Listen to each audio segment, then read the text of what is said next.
Something early and like So he would play porn when you were about what, 5? six or seven. I was like probably in first grade. He never like went any further than just touching me and like making me watch stuff with him. It's still called abuse. You were far too young to have been put into situations like that, having your whole mental and spirit open to porn.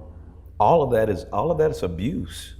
And I think it's important for our audience to recognize what abuse is, whether it's verbal, emotional, sexual. That had to be a lot of emotional pressure. I want to even go so far as to say trauma on you as a six-year-old. Definitely took away a lot of my childhood because I was always the one who was trying to make sure my sisters like were okay. She stayed with him for a very, very long time. Like she went back and forth with him. No matter what happened, he abused her, she abused him. It was never good. It was always very toxic between them two. So how long did the abuse last with you? From 6 years old to about what, when you were a preteen or what? Yeah, so it stopped with that whenever my mom we got taken away from my mom. It was pretty, like nothing for a while. And my half-sister's dad had moved us to another city. We left living with my grandparents half the time and were with him for the whole time. All of a sudden, in 8th grade, I just started feeling really weird. I just remember like hearing clicks, like, like whenever you take a picture on your phone, it makes that shutter noise. Then I noticed that he was taking pictures of me. Every time I would bend over, or if I was wearing short shorts and I was doing the dishes or I was cleaning, I told my stepmom, like, my dad's taking pictures of me from behind and I'm scared of him and he's been like coming in my room at night. One time at the old house before we had moved, he had came in from being out at night and I woke up and he was like on top of me. And I was like, Dad, and he was like, oh, I thought you were Gina, like saying her name. And I told her all these things. As soon as he got home, she told him, like, this is what Reagan's saying, Reagan, I'm so sorry you had to go through that. I mean, my heart just, to hear this story, it's so disturbing to know you had to go through it. I thank God for his grace that you made it out. But the story goes a little further now as a result of this. Well, that went even past that. I didn't get out of that house until I was 17. Wow. And it had went further. Like when she had told him, he took me on a drive in the truck and was like nailing me down, like telling me like cussing at me, saying all these things, like, why would you say all this? Like hitting me in my forehead with his fingers and like, pushing on me and stuff. But I let it go. But then it went on to, I always wanted to be a bodybuilder and I wanted a bodybuilding.com account. And he's like, okay, well, we can make one for you, but I'll run it because there's creeps on there. I was like, okay. So he had me put on a swimsuit and he took pictures of me. And then that kept going on and on and on. Then he would order outfits off of the internet. He's like, oh, I bought this for Gina, but I need you to try it on for me to see if it fits her. And so I would try it on, but it was lingerie. Is Gina your mom? My stepmom. Stepmom, okay. Yeah. And then he would get me to drink and he would tell me, oh, don't be a pansy, oh, drink this, pretty much pressuring me into drinking alcohol to the point to where I would black out. And I really don't remember a lot of things that happened, but it started going on to him having me dance for him and having me give him lap dances and telling me, oh, your stepfather? Yeah, telling me, oh, move your hand over, let me see your boobs. And I would try to make up something and say no, I don't want to, they're ugly, blah, blah, say something. Reagan, let me ask you something. I want to make sure that I'm following you and our audience following you. You went from your biological mother back to your father, who you later on found out was not your biological father? Yeah. So you're staying with your half-sister's dad. Yeah, and his wife. Yeah. Okay, and not your biological mother and father. Right. I don't know my biological dad. Okay. And this abuse, I mean, this is like crazy. I mean, who does that? That is just so abusive. How did it take you to this point where you're going through all of this abuse and you end up in, was it California? Yeah, so I left his house to live with my grandparents, and I had went to go try out for the wrestling team at Wayland Baptist, which is the university that I was going to. So now we're at the Christian university. Mm-hmm. Okay. And you went to try for the what? The wrestling team. Yeah. So you're a wrestler? Yeah. Mess with you. Yeah, and they had let me sign with them. So that summer, after my first semester at Wayland, I was being like a promoter for a club in Dallas, just a regular club. And the owner of the hotel at the Crown Plaza was hosting this thing called Exotica. I didn't really know what that was, but it's like pretty much like a sex convention. But I wasn't like doing anything. I was just hosting the after parties. But they had put me and another girl into the finals round of this competition, like on the stage for Miss Exotica. We were like dancing and stuff, and then like I crowd surfed, and then I won like $500. And there was like a video of it. And when I went to school, after that summer had happened, that was like everywhere. Like the video? Yeah, and they're like, oh, she's doing porn, like blah blah. And I was like, no, I'm not. Like I didn't. I was just hosting the event. Like I don't do that. But from that event, I got like a lot of people like talking to me and, you know, telling me, oh, we'll fly you out here and we'll pay you. So there was this thing, it was just a solo thing. It was just by myself, not with anybody else. And so I was like, okay, cool. So I went and I did that. That's when everything went bad. Like when I went there, I didn't know that it was gonna be like that. Like I thought it was just gonna be like maybe just some lingerie and like no bra or something. But it was like me, like he's like every little shoot was like more and more him telling me to do more and more stuff. And so I don't even know like how like the pictures or anybody like found out. Only 2 people knew about that. So it had to be one of the 2 who told everybody else that I had done this. And then it just like spread like wildfire through the whole school. All the teachers, like if I was missing a class to go do something, it was penalty. Like all of them started hating me. Like the teachers wouldn't even look at me. They wouldn't even talk to me if I asked for like, you know, some extra help or something. It's in your book. It just started going like that. And so I was just like, what's the point of me even being here? Like I'm asking for help. Like I'm trying to fix my grades. I'm trying to get better with my relationship with God.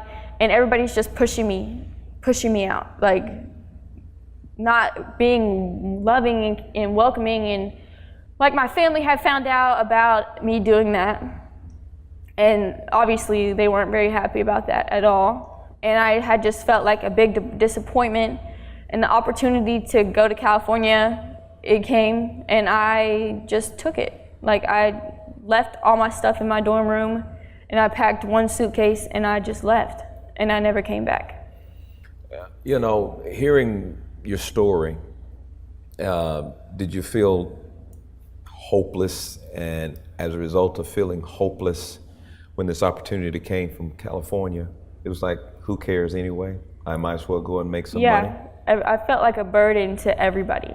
So I just was like, I can just take care of myself.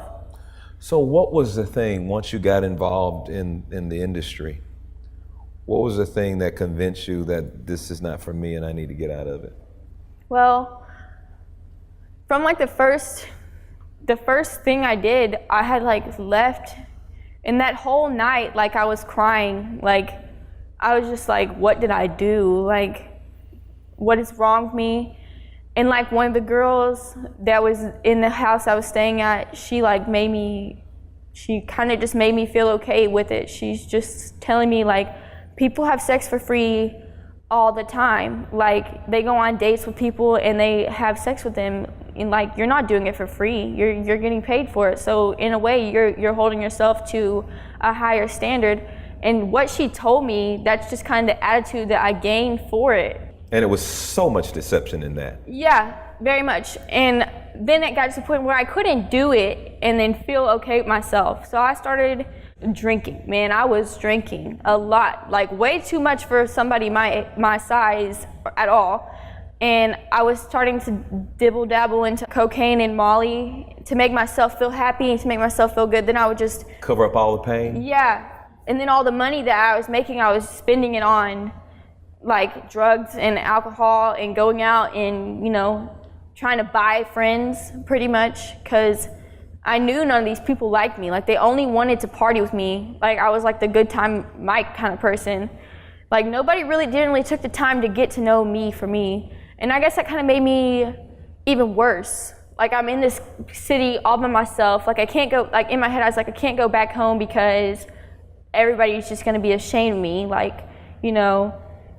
A lot of stuff going on up there. Yeah, I just was like, a lot of times I would just be in the car just crying. Like, what, like, I just kept saying, why? Like, why is this, why am I doing this? Like, I was just so confused.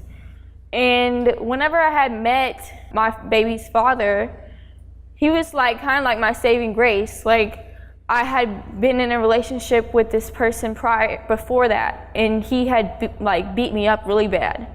You know, and so he was like there, he protected me. And I was on, like, at that time, was on Molly for like 5 days straight. Like, I wouldn't get out of his bed. I just stayed right there, like, just taking it. And he just looked at me and he said, you need, like, that's enough. Like, you just need to stop. And I don't know, something from him just saying that just made me like, whoa, like, somebody actually cares about my well-being. Like, somebody doesn't want me to be like a mushroom in this bed. You know what it was? And that's what this show is all about. It was God's grace.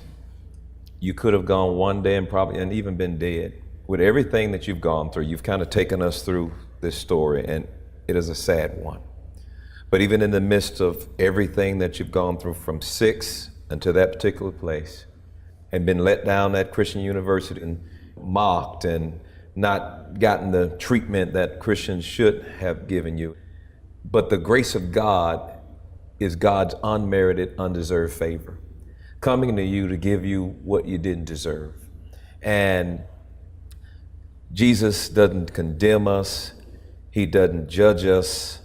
He doesn't say, I don't want to have anything to do with you. But just right when you don't think you deserve anything, you see that saving grace that shows up and says, you know what, even though you don't deserve it, I'm going to do something good to you, not because you've been good, because I'm just good and I want to show you goodness, you know. And that's the grace of God. Yeah. That's the grace of God. I got a question. With everything you took us through, you took us on a journey here. What were you searching for? What was missing? What were you hoping to find? A purpose. I wanted to know why I was here. On the planet? Yeah, like, what's the point of me being here? Does anybody understand what I'm feeling? Like, can anybody really, really love me? I don't know if people understood, like, how sad and angry I was. Like, I didn't really talk about it that much, but how much I just didn't understand why all the things that happened to me happened. Well, you know, there are basic human needs that every human needs to have, and one of them is to have an understanding of my significance and my purpose in life. There are lots of people who are watching this broadcast right now can relate with you. They're trying to figure out, why am I here? Yeah, what am I supposed felt to like do? I was just a body. Yeah, does anybody care?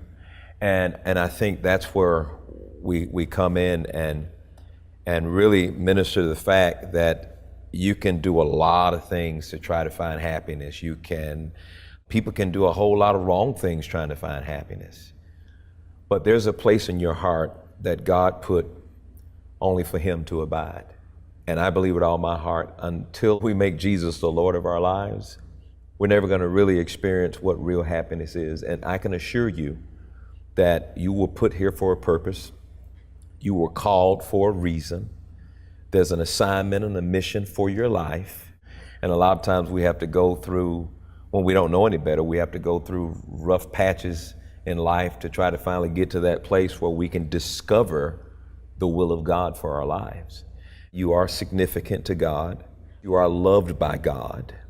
I'm sad to recognize that Christians that you've encountered, they had an opportunity. They had an opportunity to be living epistles, an opportunity to show the love of Jesus Christ, his care and his concern.